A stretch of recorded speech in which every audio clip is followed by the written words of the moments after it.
an incident from the Prophet ﷺ's life in which he said on one occasion when he saw an individual lying on the ground by the name of Ya'ish ibn Tikhafa. He saw him lying on the ground on his stomach. So he came and he nudged him with his foot. When he woke up and he looked at the Prophet ﷺ, he told him, this is the method of lying which God hates. People, commonly, they like to sleep on their stomach. And I know this is one of the etiquettes of sleeping in Islam. And I remember on one occasion when I was in Panama, teaching a course there and in etiquettes, Islamic etiquettes, and I spoke on this. Afterwards, people asked me, why? Why is it disliked to sleep on your stomach? And I really didn't have an answer. Anyway, I just told them, hey, Prophet Muhammad ﷺ said, God hates it, he dislikes it, better you don't do it. From there, I was flying to Guyana to do a course in Guyana also. Whilst I was on the airplane, I was reading the Time magazine. And this Time magazine issue was dedicated to the latest developments in spinal surgery. They were showing the latest medical hardware and how it dealt with the problems of slipped discs and crushed discs and the different operations they were doing, and they showed pictures of people's back cut open and and at the end of it all, they had a list of doctors' recommendation to avoid spinal problems. Number one on the list was, don't sleep on your stomach. That was number one. And they went on to explain. They gave a whole explanation about it. Yes, the spine, heavy, bony structure, heaviest one in your whole body. When you sleep on your stomach, everything in front of it is soft tissue, soft organs. Your intestines, your stomach, your lungs, all of this is soft. So what happens is that the spine sags downwards. And this is what contributes to the exaggerated, what they call lumbar curvature of the spine. You old people, they're walking around, their backs are like this. Is from this. Yeah, they pointed it out. Furthermore, I said, mashallah, that was something. Then that was like 1981 when I came across that. And alhamdulillah, from then on I used to mention it in lectures and so on. So people could see, this is benefit there, something that you can't imagine. 1,400 years ago, Muslims, when the Prophet ﷺ said, don't do it because it's hated by Allah, they stopped doing it.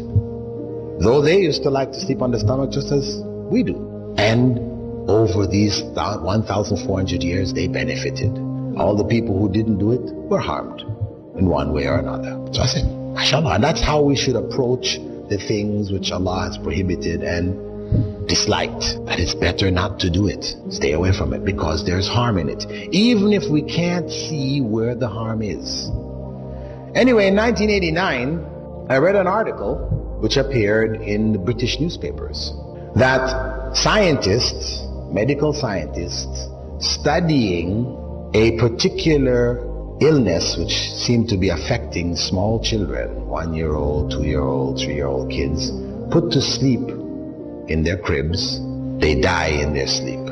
They call it crib death or sudden death syndrome, SDS, different names they're given to it. But they didn't know why, what was causing. So medical researchers did some statistical studies. They sent out researchers to people whose children had died, and they gathered up information about what the circumstances of the home was, what type of beds they put them in, what was the temperature of the rooms, all kinds of information. Anything they could think of that was related to the circumstance in which the child went to sleep that might possibly have a common factor, which would then be the danger factor. When they fed this stuff into computers, correlated the results, up popped what? Children being put to sleep on their stomachs.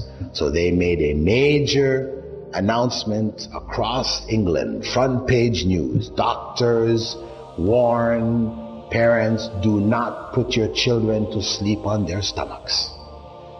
Anyway, the point is that 7 years later, in 1996, the researchers, after making this a standard part of, you could say, the information given to people who just had children, this kind of stuff, hospital information, advising parents don't put your children to sleep on the stomach.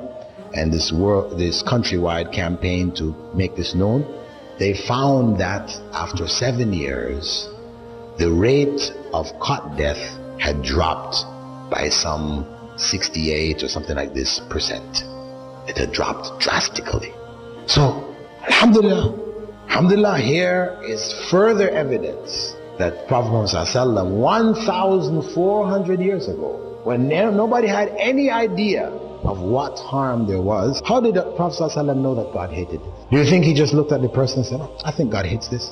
Let me tell him God hates this. No. Obviously, Angel Gabriel came and told him, when he saw the man lying there, he told him that Allah hates lying on the stomach. So he passed on that revelation that came to him.